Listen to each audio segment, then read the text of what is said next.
মই মন্মি kitchen and ব্লগছৰ আন এটা ভিডিঅ'লৈ আপোনালোকক স্বাগতম জনাইছোঁ। আপোনালোকৰ ডিমাণ্ড মতে মই দুটা গাৰ্ডেনিঙৰ টিপছ লৈ আহিছোঁ। এই মাটিখিনি চাওক, শুকান গোবৰ আছে, বালি আছে, মাটি আছে আৰু ইয়াত সাৰ মিলাব লাগিব, সাৰটোহে মিলোৱা নাই। আৰু আমি মাটিখিনি এনেকৈ বছৰি থৈ দিওঁ। ঘৰৰ মুধত আমি বক্সত পাচলি খেতি কৰোঁ। আৰু চাওকচোন, এই কেইমাহমানতে নেমুজোপাই গোটেই ৰাস্তাটো বন্ধ কৰি দিলে। মানুহ এজনক মাতিছিলোঁ, আহে মানে আৰু বেছিহে বাঢ়ি গ'ল।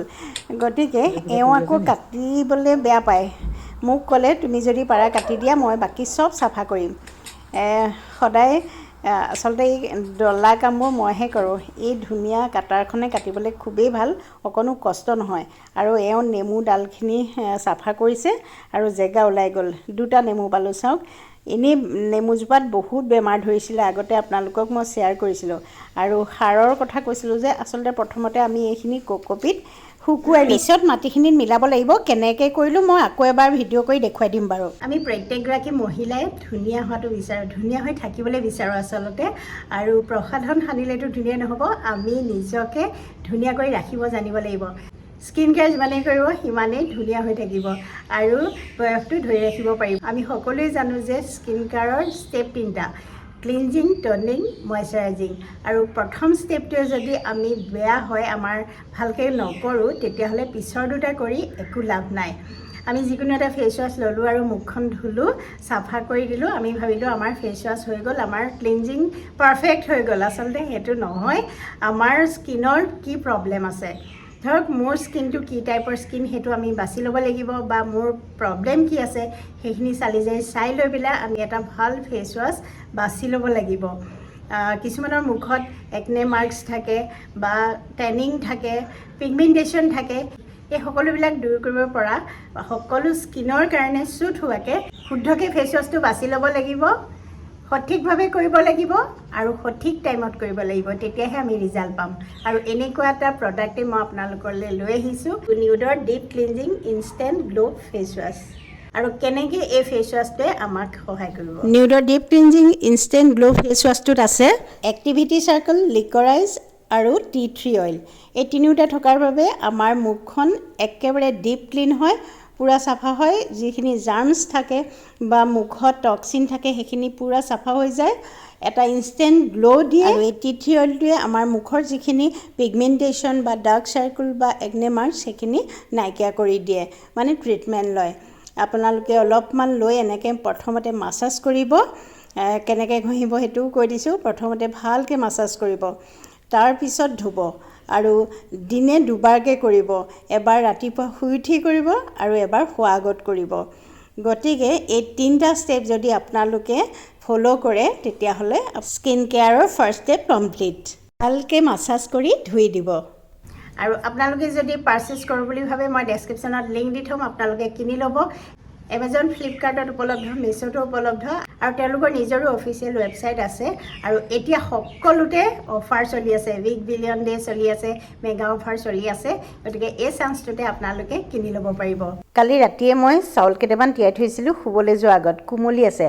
আৰু এইখিনি দিনতে তিয়াই থোৱা বুট, আৰু ৰাতি মই খৰাহীটোত ঢাকি থৈছিলোঁ, সুন্দৰকৈ গজালি ওলালে চব।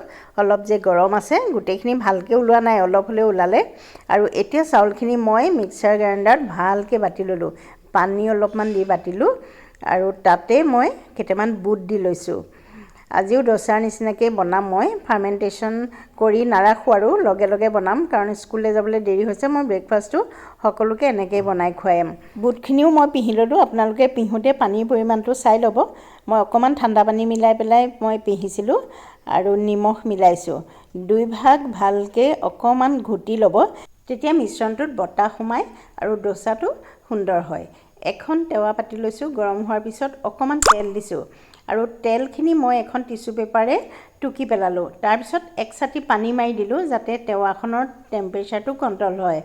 বেছি গৰম হৈ থাকিলে ডোচা একেবাৰে নুঠে। আৰু চাওক, মই এহেটা আৰু অলপমান দি পেলাই সোঁ মাজত ঘূৰাই আছোঁ। প্ৰথমতেই কিন্তু এই চিনটো নবহে, 10 পাকমান ঘূৰাব লাগে। আৰু মই একদম ভালকৈ শিকাই দিছোঁ। আগৰ ডোচাৰ মই ৰেচিপিটো দিওঁতে কাৰোবাৰ উঠা নাই বোলে, আৰু টেৱাখন ভাল হ'ব লাগে কিন্তু।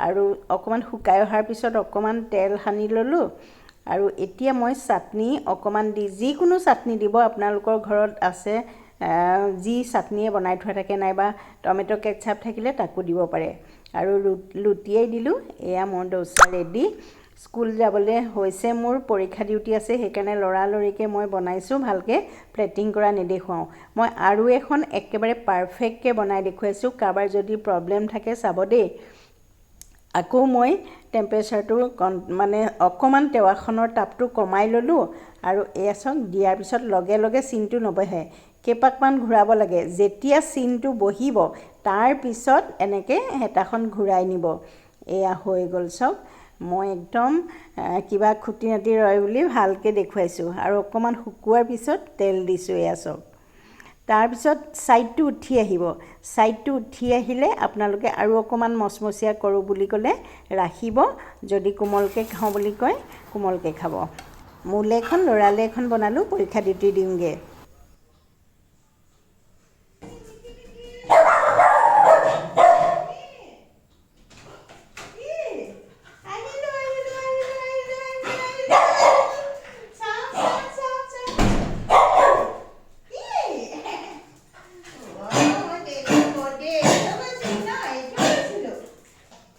ছোৱালী চাহ একাপ খুৱাবি নি হা নহয় হেৰি যাওঁতে চাহ বকাতে থাকিলে মই চাহকাপো খাবলৈ সময়ে নাপালোঁ জানেনে মানে ইমান চাহ একাপ খাওঁ নিচিনা লাগিছে বিশেষকৈ ৰাতিপুৱা মানে শুই উঠিতো মই লাল চাহ খাওঁ আৰু যোৱাৰ আগত বা বনাই থাকোঁতে মই একাপ গাখীৰ চাহ যাওঁ মানে গাখীৰ চাহটো পূৰা একাপ নহয় আধা ইমানমান খাই যাওঁ তেতিয়াহে ভাল লাগে আৰু লৰালৰি হ'ল কাৰণ মোৰো হেৰি পৰীক্ষালৈ যোৱাৰ আগত কেমেৰাও অন কৰি লৈছোঁ গতিকে পালোঁগৈ বাৰু যেনে তেনে চাহকাপ খোৱা নহ'লে আৰু চাহকাপ খোৱাহেঁতেন মোৰ দেৰি হয় গতিকে ডোচাটো সেনেকৈ নুৰিয়াই পেলাই যাওঁতে গাড়ীতে খাই গৈছোঁ জানেনে আৰু সেইকাৰণে প্লেটিং কৰা নহ'লে এতিয়া আহি ছোৱালীক ডিমাণ্ড দিছোঁ চাহ একাপ দে গতিকে তাই চাহ বনাই মানে মোৰ মুখত ধুওঁ মই কিন্তু ক'ৰবাৰ পৰা বাহিৰৰ পৰা আহিও ভালকৈ চাবোন দি হাত ধুই আকৌ ফেচ ৱাছটো কৰোঁ কাৰণ কেলৈ ইমান বেছি ধূলি মাকতি বা কিবা থাকে নহয়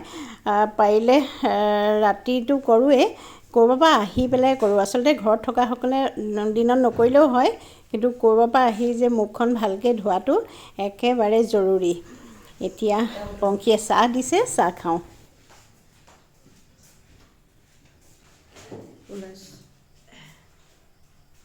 চাহকাপ কিন্তু মই খালীকৈ খাম মানে অলপ পিছত ভাত খাম নহয় কিন্তু এই চাহকাপ নেখালে মোৰ প্ৰাণটো ঘূৰি নাহে ইমানটোৱেই মোৰ গাখীৰ চাহৰ জোখ আপোনালোকৰ ঘৰলৈ গ'লেও গাখীৰ চাহ দিব দে খালি আধা কাপ আৰু চেনি নিদিব বাৰু ঠিক আছে আজি ভিডিঅ'টো ইমানতে সামৰোঁ যদি ভাল পালে লাইক কমেণ্ট শ্বেয়াৰ কৰিবলৈ নাপাহৰিব আৰু চাহকাপ মই খাওঁ তাৰপিছত কাপোৰ কানি খুলি অকণমান দেৰি ৰ'ম ভাত খাম